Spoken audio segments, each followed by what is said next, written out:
All right, well, I've been dying to do this lesson for a long time, and partially because I love Jimmy, and partially because I thought I knew this song, and I really sat down with it and discovered that I didn't know the song all that well in terms of the guitar chords, and now I do, and I'm going to share it with you. So this is Spanish Castle Magic by the Jimi Hendrix Experience, and I'm going to take you through all just the guitar greatness on here, all of Jimmy's rhythm parts, and of course the amazing lead that he's doing. Talk a little bit about the sound and his approach to how he's playing all of this, and we're going to have some fun with this. Okay, so if this is the kind of thing that you like and you haven't done so yet, please, I invite you to jump down and click subscribe, ring the bell. Bell lets you know when I drop new content, and I do that every single week. All my lessons have chapters in them, so you can jump right to the part of the lesson that you want to see and bypass what you don't. And if you're looking for other ways to support the channel, I greatly appreciate that. There's thanks, just like throwing a tip in the tip jar, or even better, you can join my Patreon page where I've got chord charts and tabs for all the guitar lessons that I do, just like this one on YouTube, and links in the description, so check it out. Okay, so Spanish Castle Magic. This is off of Axis Bold as Love, Hendrix Experience second album. This is by far my favorite album, by the way. Just love everything front to back on that. And this is one of my favorites. And this is actually a little unique because I'm going to tell you, if you don't already know the story about the Spanish Castle. The Spanish Castle is a real place. And I'm going to tell you how Jimmy knows about that. So many of you probably know Jimi Hendrix grew up in Seattle. He was born and raised there, and up until he went, joined the army, and probably to the early 60s, he lived his life there in that area. And up until a few years ago, Mr. 12-Foot Chain himself lived there for about 25 years. And lots of Hendrix stuff still in the Pacific Northwest. Got to see his grave site. I met his dad, shook his hand. The man's got massive hands, just like Jimmy did.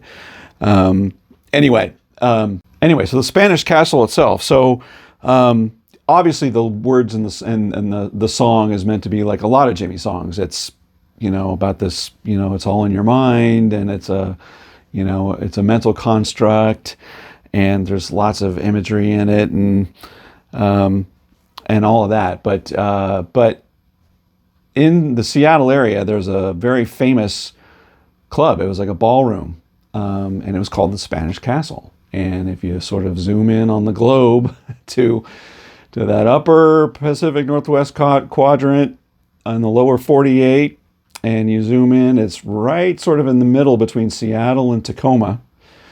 And it's right on Aurora Avenue, Highway 99. You just drive south from Seattle or north from Tacoma until you get to this crossroads here. And so this was a very famous ballroom club that was around from the early 1930s until the, I think, late 60s. And Jimmy would go there. Jimmy would go there and see the live acts that were there. And in terms of like the late 50s, early 60s, when he would have been doing that, there were bands coming through there all the time. The Ventures, the Wailers. There were bands coming through there all the time. And there was a famous DJ, Pat O'Day, from KJR back in the day, and he would hold dances there. And he remembers specifically there was a skinny black kid that would show up to a lot of those dances, and he'd actually bring a guitar amplifier in his car, and because inevitably one of the guitar players their amps would break down, and so Jimmy was right there to help out, and he would ask to sit in, and he would sit in with a bunch of people. Anyway, so the Spanish Castle was a real place, and didn't have he wasn't flying there on a dragonfly and all that kind of stuff. But now it's sort of sad. I think there's a Shell station and a Walgreens there, but yeah, it was a real place, Spanish Castle. If you're in the area, go drive by, take a picture of that Walgreens. Okay, so let's talk about on guitar what he's doing. So this is great. So all my details of my signal chain is going to be in the description. I'm basically I'm going to be using a signal boost. I'm running into my Marshall 50 watt plexi reissue, and at times I'm going to be kicking on a fuzz when I get to the leads part, but that's what I'm going to be using. And I'm tuned in E flat, so he plays this song in E flat on the record. So once you do that, that's what an E chord sounds like in E flat. Okay, so if you want to take a moment to play along, tune your guitar to E flat, hit pause, and then come back to me, okay? All right. All right, so Spanish Castle Magic. So this song is basically in, I want to say C sharp. Well, okay, I'm going to call it C sharp. I'm going to call all my chord shapes based on if I was in standard tuning. But in terms of pitch, it would be incorrect by 1. But yeah, I'm going to call that C sharp. So the intro. So I'm going all the way back on my bridge pickup for this intro. And the rhythm parts, I'm also on my bridge pickup. You can very clearly hear some parts where he's on that bridge on his Strat. So you're going to open up with this great big riff up here. All right, so that's just a C sharp minor chord shape, but you're just getting this part of it. So you're picking the 5th string, and then you're picking the 4th and 3rd strings, maybe the 2nd, but mainly the 5th, 4th, and 3rd. Right? So that's the intro. That's all there is to that. And then you're going to come land in this great, fun riff that is, I guess it's based in, I guess it's sort of E or C sharp. I don't know what it is. I'm going to call it a C sharp dominant 7 with a sharp 9. Okay, is really sort of the chord that he's building this around. It's sort of that. It's like the Hendrix chord, you know, but you don't really voice it like that when you're doing this riff. Here's the riff. I'll play the notes slowly. I'm going to turn it down a little bit. All right, so here's the riff.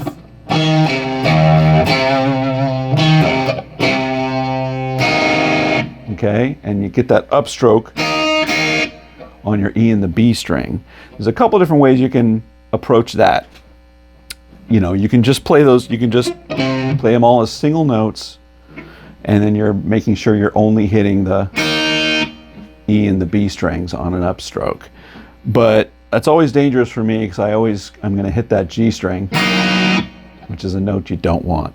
So I fret it this way, where I either put my pinky down like that, or I even put my index finger down here on to get the E, so I can just hit the whole thing.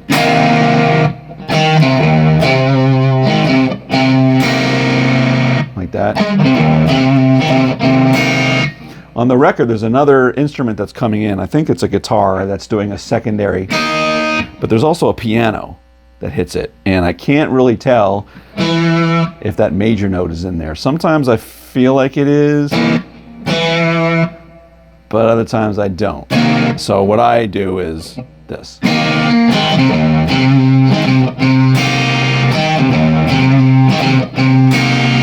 Just keep it ambiguous in terms of major and minor.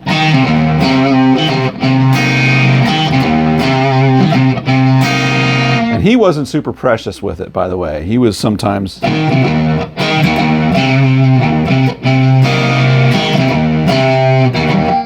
it's not exact, so don't think you have to be, because he wasn't. But that's the essence of it.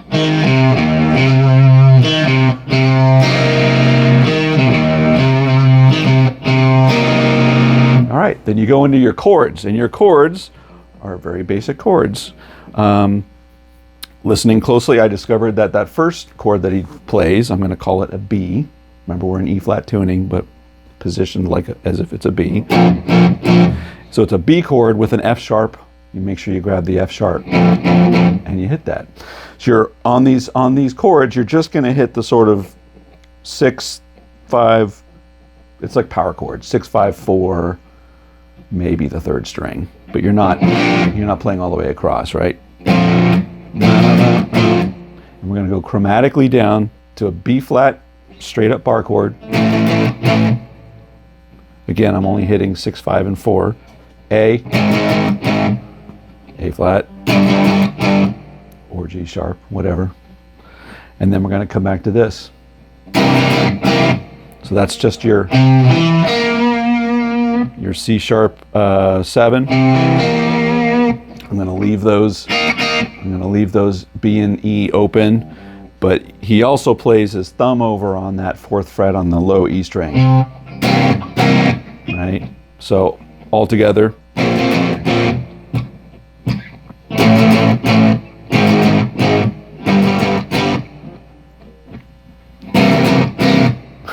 Forgot almost. There you go, right? Sometimes he just sticks on those strings, sometimes you hear that. Right? Then you're going to go back into your chorus, or go into your chorus. Your chorus is going to be the same basic riff that we learned in an A position now. So we learned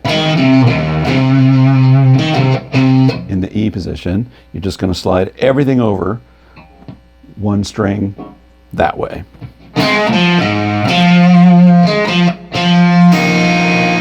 It's still those E and B strings. Open.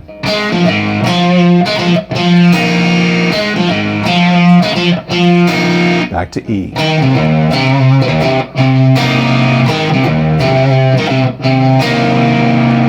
All right. Now, if you were to play normal guitar chords here, it sort of goes like this.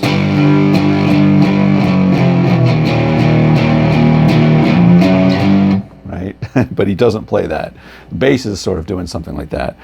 What he does is he grabs at the 6th fret here, he's going to grab, think of this chord, and you know, you're just doing this. You're doing, he's just doing a riff off of that. He's grabbing the 4th and 3rd string right here on the 6th fret, and he's just bending it up. There.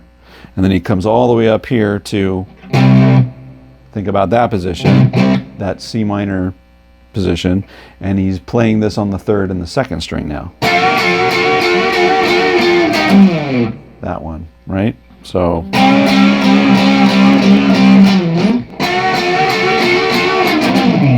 Something like that. So from the chorus.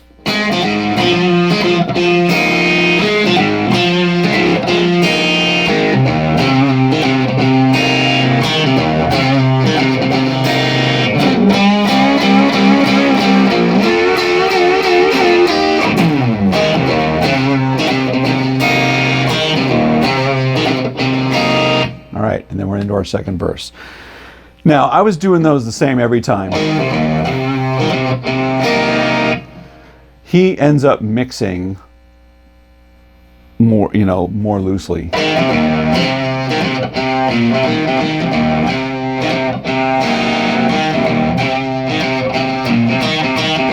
know, because the bass is doing that, and so Jimmy also sort of doubles that. Same thing on the A. Sometimes, you know, he's playing it loosely. So just be mindful of that. So the second time around, he goes through same chords. Right?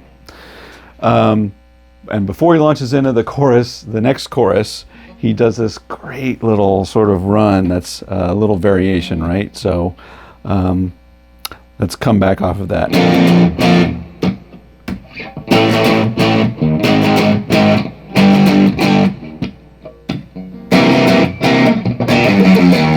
And then he launches. I just love that part. And that picking style that he's doing on that,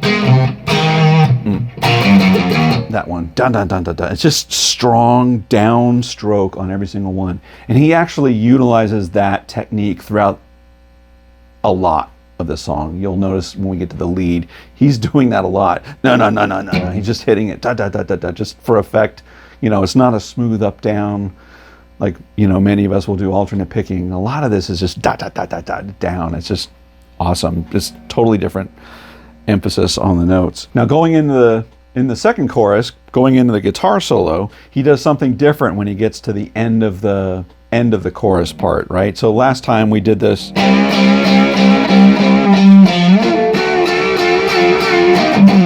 Right. So his variation this time, I think, is all right here. It's all right here on the 9th to 11th fret. And he just grabs 2 strings at a time, and he's just dropping 2 frets, adding 2 frets.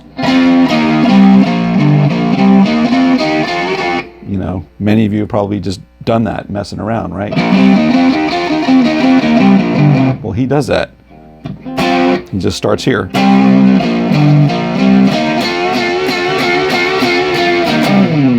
That's all there is to it.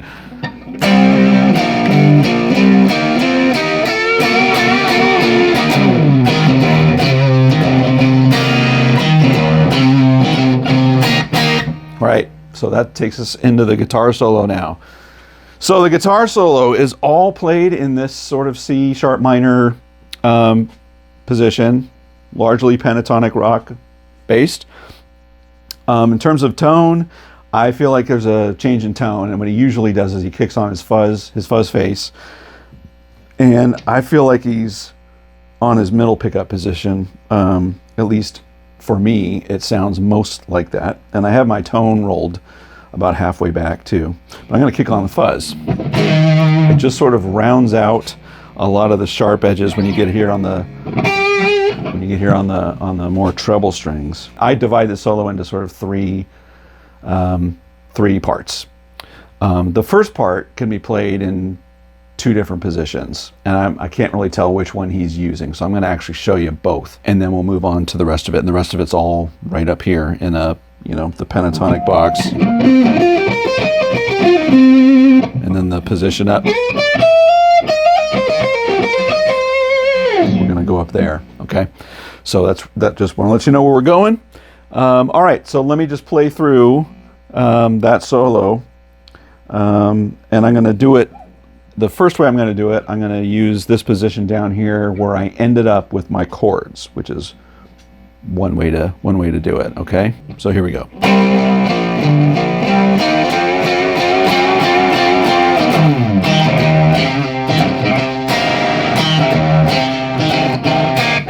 I'm going to kick on my fuzz. I'm going to hit my middle pickup. Here we go.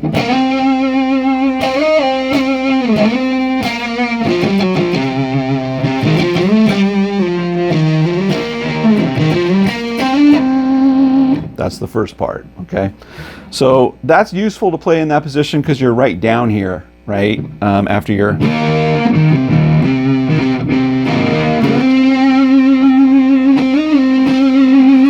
Right? So that's one way you can do it. If I play that slowly, I'm going to do that slowly.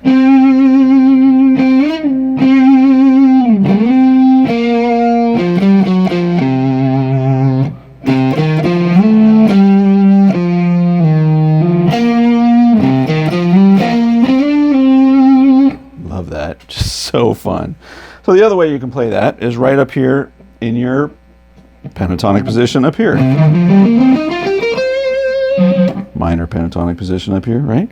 So those same notes up here.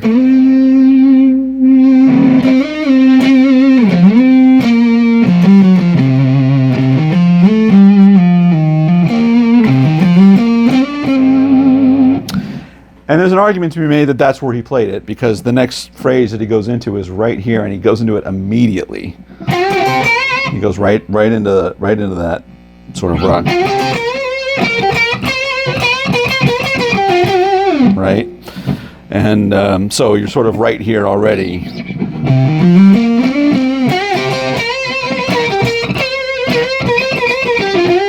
All right. So that next run, let me run through that.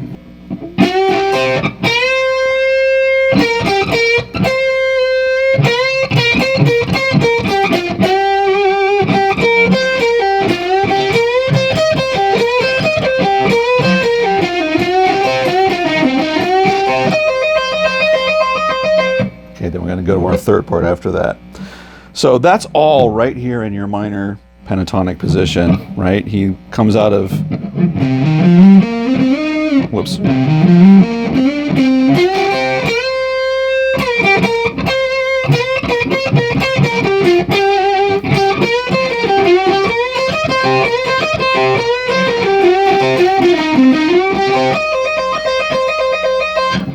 Just all right in there. All of this is tabbed out, by the way, for my Patreon members. You can get that all under your fingers there. I may have one or two notes wrong as I'm doing here on video kind of thing, but it's all tabbed out what I think is correct for my Patreon folks. So that's the second part. The third part of your solo is we're going to slide up to the next part of the sort of pentatonic box.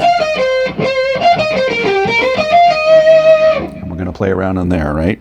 So we ended with this little flurry.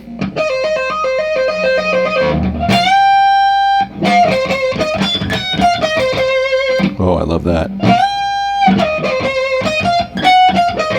He's very purposely just goes up that little bit.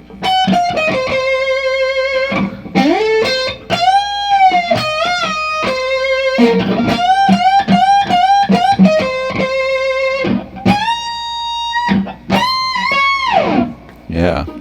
All right. So coming off the flurry one more time.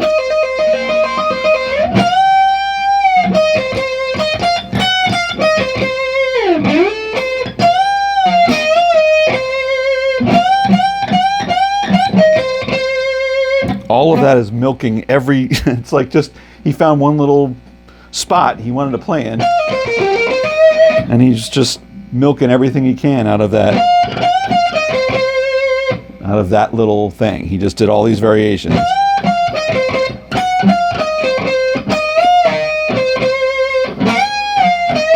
You know, he just, every little variation of that little thing, he worked into that. And then screaming out of this, he just comes up here to your 17th fret on the first string. And then 2 more frets up. That's about as far as you can get with these upside down strats. Your hand hits this thing, right? But he gets this one.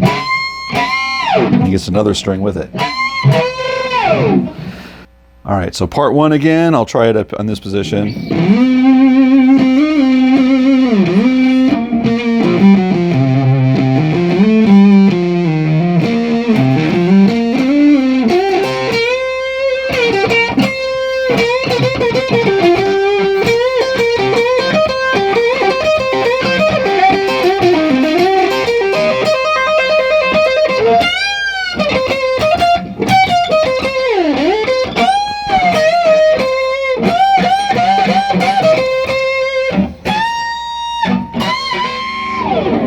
Man, that is fun. Jimmy is fun. All right, and you put it all together and it sounds a little bit like this.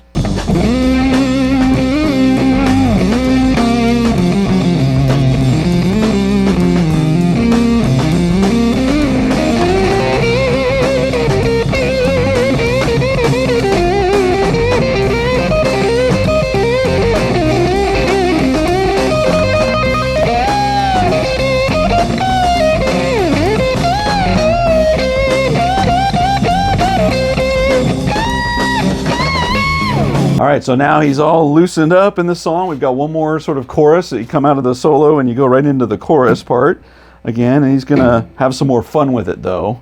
So coming back to the chorus, instead of the normal, he cuts it off and he does this.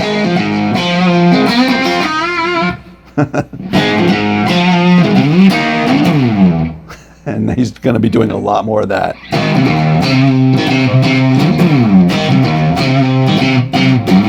You know, that's it.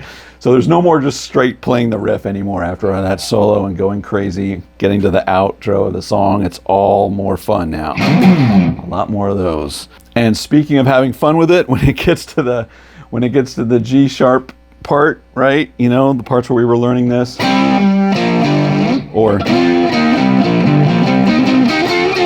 that whole thing. This might be my favorite part of the whole song.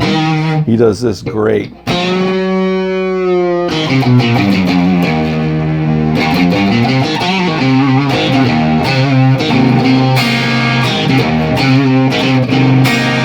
Yeah, that last chorus, he's definitely having fun.